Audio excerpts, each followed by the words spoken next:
Welcome to Popternative, where we dive into topical discussions from the worlds of pop culture, social media, and sports. Here is your host, Peter Remoliotis, aka PD Beats. Hello and welcome to Popternative. This is the podcast that talks show where we have digital discussions, worlds of TV, film, news, pop culture, everything really depending on the guests. Talk about it all. As always, I'm your host, Peter Remoliotis. All social media know me as PD Beats.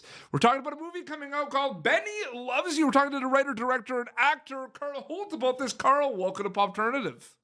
Hi there, PT. How are you doing? I'm doing good. Thank you for doing this. I guess the first question I have for you is, does Benny love you? I feel that's the first thing that comes to mind. Does he love you? He absolutely loves you. And look, you ask him. Do you Ask him if he loves you? Yeah, he just wants to be cuddled. Of course he loves you. But, if you don't treat him right, he'll let you know about it. He will. Absolutely. I do need to know. I know you're asked this a lot of times, but you got to talk to me about when this concept and this film came to be for you, this idea. I need to know about how this came to be, Benny come to be. So over 10 years ago, we made a short film called Eddie Loves You, which was made with a little Elmo toy. And this was a very simple film. It was just guy throws his toy out, it comes back and tries to kill him. But it's a similar idea in that it can only say the things that's on its voice box, because I love that juxtaposition between something which is just saying I love you whilst taking people out, with a cute, happy smile on its face. And that film went down really well at festivals, and years went by, I made short films in between, but I never really found that we got that reaction, like a comedy horror, seeing that in the cinema with people and seeing them all get into the movie, I just felt was something that I really wanted to do for my first feature. So we called it Benny Loves You, not Eddie, because obviously we were changing the toy, and the concept was completely reworked as well from the short film, and that it was more now like a love triangle that the toy was coming back to protect Jack and and take anybody that gets in the way of their relationship. The movie is there's just so much going on when you're watching this, and it's a great ride. Like, you did a really good job with it. You wore many hats on this film, right? Like I said at the beginning, you wrote it, you directed it, the actor aspect of it too. What was it like, kind of wearing many hats on this film, Karl? There was no other option. It was like, I was just saying earlier, I kind of hit 40, had a midlife crisis, thought if I'm ever going to make a film, I've got to do it myself. So the only way to do it was to self-finance it, which meant I had to be in it. It was made with a crew of mainly 3 people. Yeah. That changed at the weekend. We got other people in to help, but it was, my mum was one of those crew members. So, in the week, it was me, John, and my mum making the film. So it wasn't fun. In terms of doing all of those things, but it felt like it was the only way this film would have got made. There was no external financing. Nobody was sitting on my doorstep with a case full of money wanting me to go and make a film. So if you've got to do it yourself, you just have to find a way through. And that's what we did. And it's taken 5 years. It was shot in 2014, but it's taken 4 years of post-production, me doing all the CG for the movie. That's what took the majority of the time. So it's taken me about 4 years, sat in my PC doing all of the special effects and fight sequences and stuff. And has it hit you that it's finally coming out soon? It's pretty crazy. Calm before the storm a little bit for you. Yeah, well, I mean, it's already been out here in the UK, so we've sort of had a little bit of reaction. But obviously, I'm very excited to see what the American audience makes of it. But in some ways, it's a bit of a relief as well, because it's been a huge portion of my life, and you kind of, I'll always have very, very fond memories of this because it's my first feature film. It's been made with all my friends and my family, so I'll always love it for that. But there's a point at which you feel like, you know what, I've spent 5 years of my life on this. It's time to put it behind me and move on to new pastures. It's a horror comedy, and of course, this is like one of these movies that I love. It's my favorite type of movie because it's a genre bending movie, Karl. Right? You're not just staying in one genre, right? You're putting the comedy and the horror. Does it excite you that this is a film also that has an opportunity to be seen as a genre bending kind of unique kind of film that blends the comedy and the horror as well, Karl? That's exciting too. Yeah, it was always my intention from the start. I wanted to create a slasher movie, but a slasher movie where the kills were integral to the plot and they would change the direction of the plot. Often in slasher films you'll see, cut to some woman goes off in a barn, she gets killed. Cut to a couple making out in a car, they get killed, and at the end they might find the bodies. But I was like, no, I wanted to try and make something where every time someone was killed, it impacted the direction of the plot. It wasn't just fodder for the sake of it. And so I wanted to combine a lot of things. I wanted to do like a slasher film that was mainly funny. I wanted the gore to be in there, and I wanted it to have some heart as well. I wanted people to care about the antagonist, more than the protagonist. I wanted them to, at the end of the film, fall in love with Benny. So there was all these things that I wanted to try and push into the movie, and you're not sure whether it's going to work. And I guess that's down for other people, but yeah, and also getting on a load of horror references as well in there, and also I was trying to, like, at the heart of the film, there's a very tiny message about not boxing up your personality, and keeping that inner child in you alive, because if you try to repress that, or become a corporate suit, try to become an adult without taking some of that fun with you, then it works out badly for you. And Benny is meant to be this kind of the repressed desires of Jack bubble into the surface and causing. Absolutely. The obvious answer to this question is you hope they enjoy it, you hope they recommend it to their family and friends. But like diving deep into it a little bit more specifically, Karl, what are you hoping people get out of it when they watch Betty Loves You? Well, actually, I hope people watch it and feel like that. It's almost a message to stay young. I always thought it was the opposite to a man-child movie, where you see these films where, I have to put all my action figures away and grow up.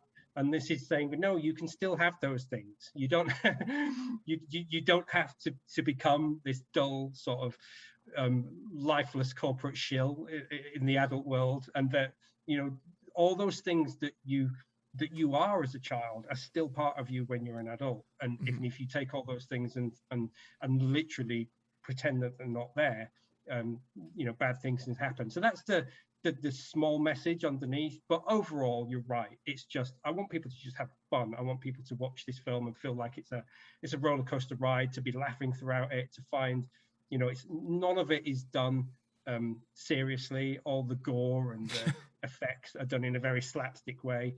So it's just meant to be like a roller coaster fun ride, and hopefully with a little bit of heart as well. Absolutely. You made this horror comedy, but I wanted to kind of have your opinion or your kind of stance on the current landscape of horror movies. What I feel like, because I'm a big fan of horror movies, but I've noticed that there's a reason why I'm loving them is because this has the slasher mentality and has the slasher stuff as well, but it has, like you said, heart and comedy and other things.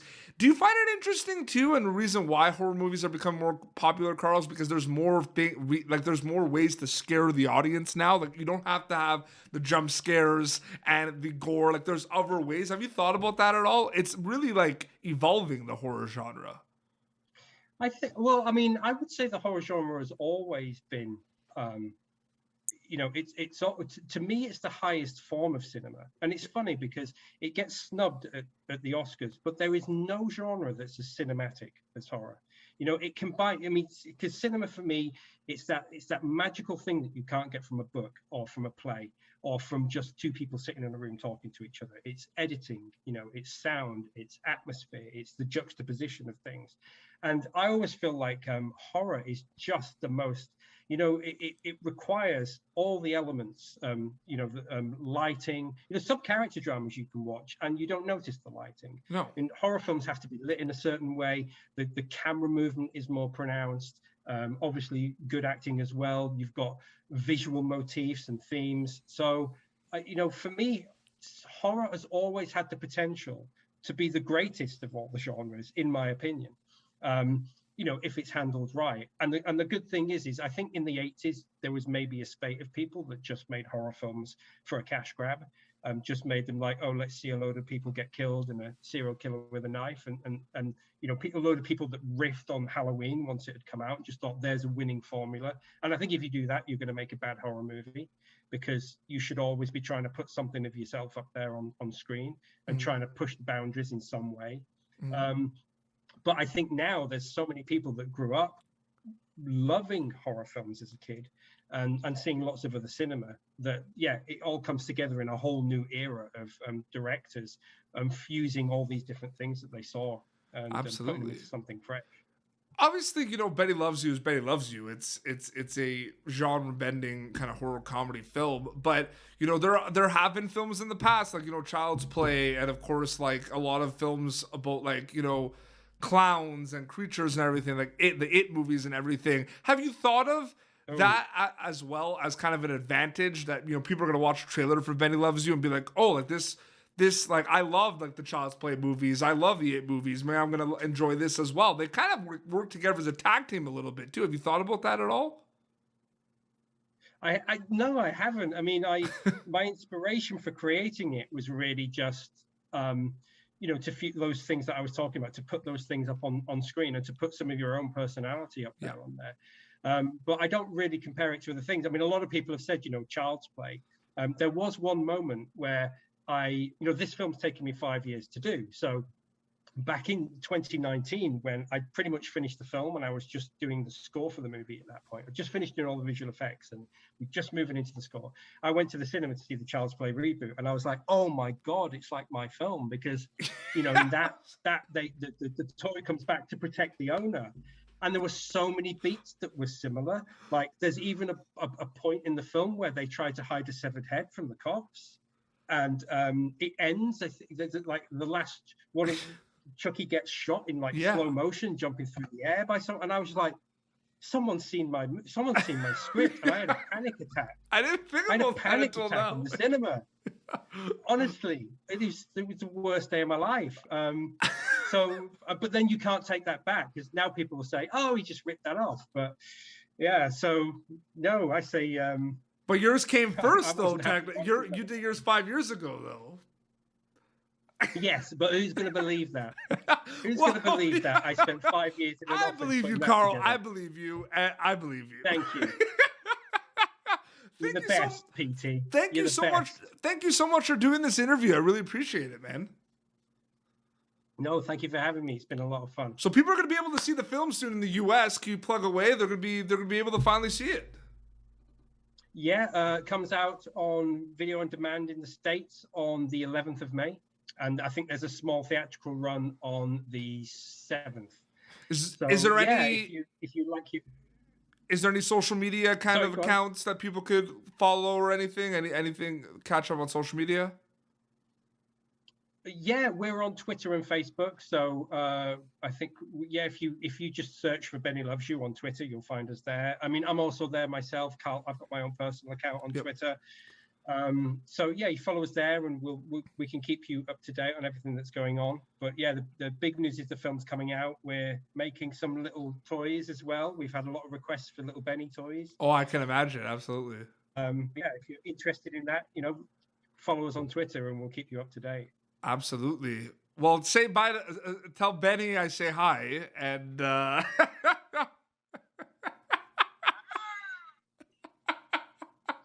absolutely. Well, this has been Popternative, youtube.com/Popternative for previous episodes. Until next time, this is Karl Holt and PD Beats signing off. Thank you for tuning in to Popternative.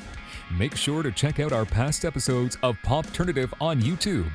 Be sure to like Popternative on Facebook and follow us on Twitter. This has been an Autograph Communications production.